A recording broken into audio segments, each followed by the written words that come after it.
दोस्तों, एक बार फिर से स्वागत है आप सभी का आपके YouTube channel forgotten history of India में। दोस्तों, आज बात आर्यन इन्वेजन की थ्योरी की। आपने आर्यन इन्वेजन की थ्योरी आज तक लाखों बार अपनी टेक्स्ट बुक्स में पढ़ी होगी, कहीं ना कहीं किसी के मुंह से सुनी होगी, और आपको अच्छे से पता होगा कि किस तरीके से आर्यंस इंडिया में आए और उन्होंने किस तरीके से इंडियन सब कॉन्टिनेंट को इन्वेड किया।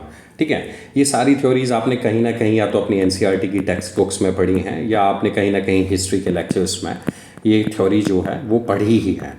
तो आज इस थ्योरी की थोड़ी क्रेडिबिलिटी के बारे में जानकारी लेते हैं, whether this theory was credible और नॉट, और जानते हैं कि क्या Aryans were the first warriors, क्या आर्यंस ही पहले वॉरियर्स थे या उनसे पहले कभी कोई वॉरियर्स नहीं हुए। और जैसा आपको आज तक पढ़ाया गया है कि इंडस वैली सिविलाइजेशन में जो भी लोग थे दे वर पीस लविंग और उनको कभी हथियार चलाने नहीं आते थे। और इवन अभी कुछ दिन पहले एक भारत का काफ़ी प्रेस्टिजियस एग्ज़ाम हुआ और उस एग्ज़ाम में एक क्वेश्चन पूछा जाता है, and according to them horses जो थे they were completely unknown for the Indus valley people, और उनके अकॉर्डिंग उनको कोई नॉलेज वॉलेज थी नहीं, और उस वक्त इंडियन सब कॉन्टिनेंट में उनके अकॉर्डिंग हॉर्सेस नहीं हुआ करते थे। आइए आज इसी आर्यन इन्वेजन की थ्योरी को पढ़ते हैं। ठीक है, तो चलिए शुरू करते हैं। तो सबसे पहले जानते हैं कि आर्यन इन्वेजन की थ्योरी है क्या। जैसा कि आप पिक्चर में देख पा रहे हैं, आर्यन जो हैं वो कहीं यूरेशिया, ये वाला जो रीजन है, यहाँ से कहीं माइग्रेट करके कुछ इस तरीके से सेंट्रल एशिया होते हुए इंडिया में आए।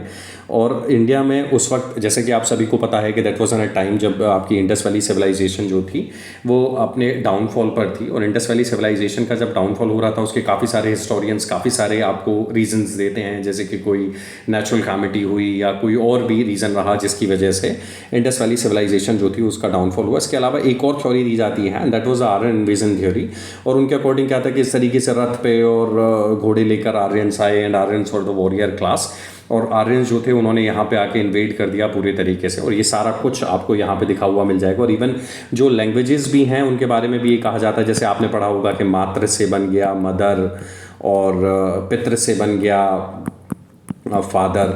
ठीक है, तो आपने पढ़ा होगा कि कितना रिजेम्बलेंस है और ये सारी चीज़ें। तो आपने आर्यन इन्वेजन की थ्योरी को आज तक लाखों बार पढ़ा है। ठीक है, आज बात करते हैं कि वेदर आर्यन इन्वेजन की थ्योरी कंप्लीटली सही थी या कुछ और भी ऐसा हो सकता है जो बिल्कुल अलग हो, या फिर कुछ ऐसा है कि ये जो आपको हिस्ट्री पढ़ाई गई ये एक उसका सिर्फ एक स्पेसिफिक पार्ट मात्र था, पर शायद जो पूरी पिक्चर है वो बिल्कुल अलग थी।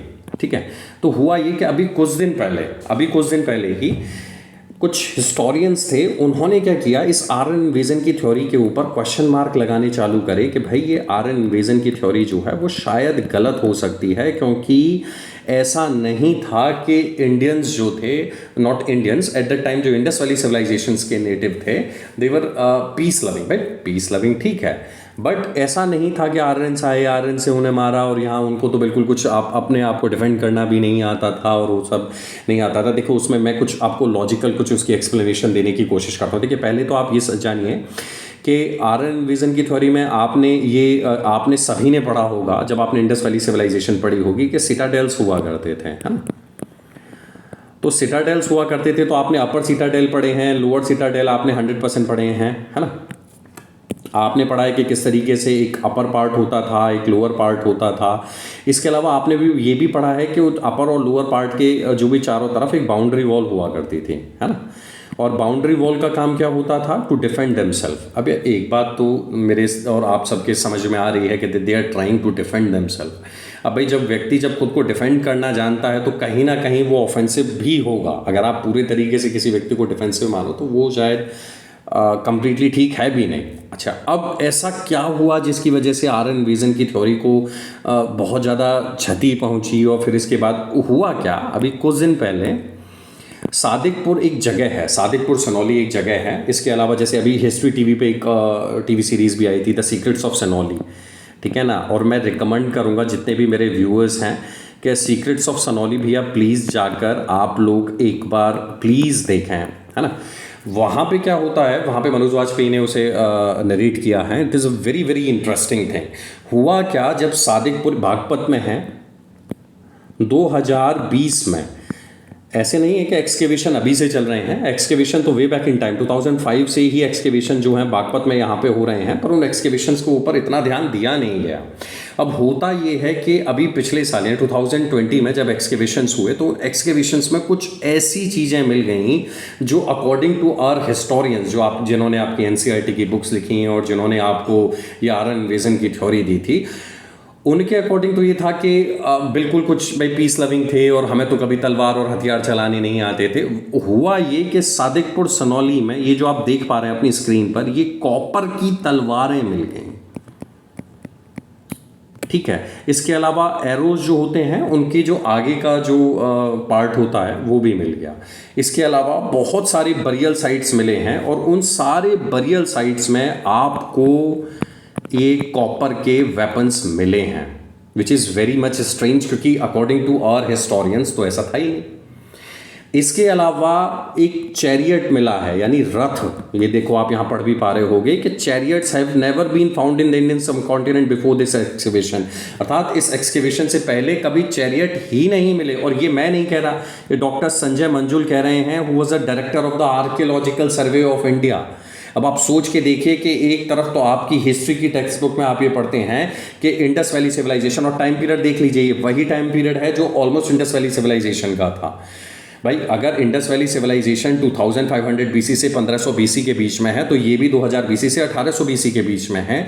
और अगर इस वक्त हमारे यहाँ वॉरियर क्लैंस थी, तो आर्यन इन्वेजन की थ्योरी जो है इट इज़ कंप्लीटली फ्लॉड।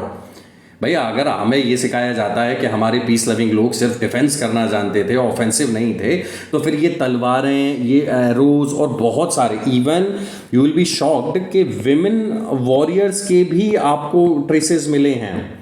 और ऐसा नहीं है कि विमेन वॉरियर्स के ट्रेस मिले हैं और कुछ नहीं, उनके अलावा वहाँ पे उनके बोज एंड एरोज मिले हैं। वहाँ पे इवन आपको बहुत सारी सोर्ड्स मिली हैं, स्पीयर्स मिले हैं।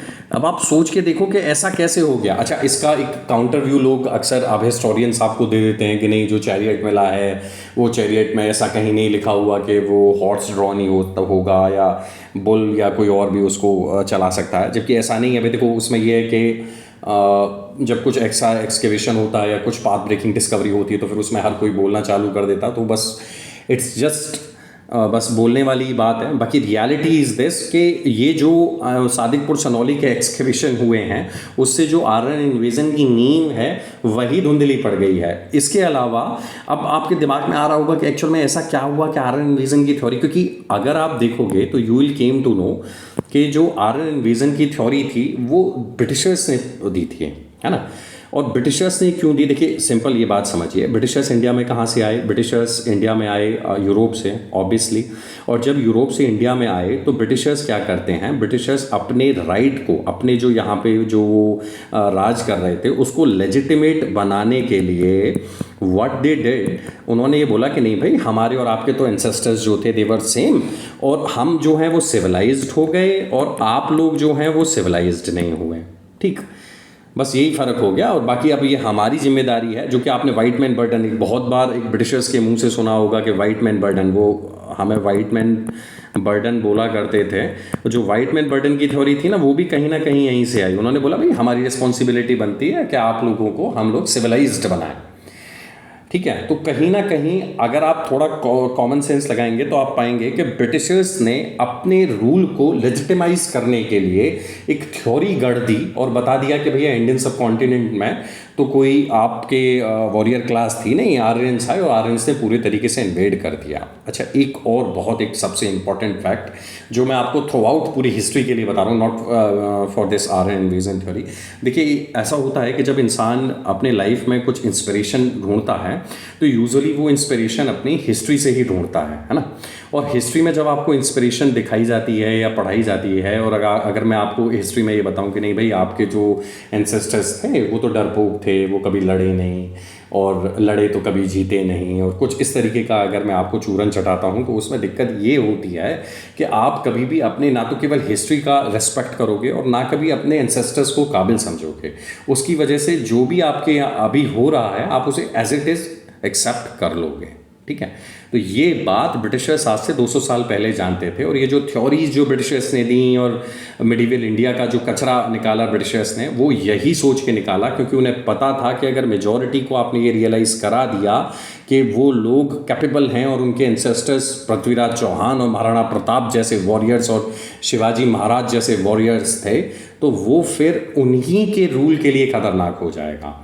खैर, इसके अलावा जैसे कि यहाँ पे लिखा हुआ है कि बैक इन 2005 एएसआई ने एक्सकेवेशन भी किया था सादिकपुर सनौली में, और सादिकपुर सनौली में एक्सकेवेशन के बाद काफ़ी सारे फाइंडिंग्स हुए, बट जैसे मैंने आपको बताया कि सनौली में लगातार एक्सकेवेशन होते रहे, बंद होता रहा, और जैसे जैसे प्रीवियस गवर्नमेंट में ऐसा कुछ उन्हें स्पेसिफिक संरक्षण भी नहीं मिला।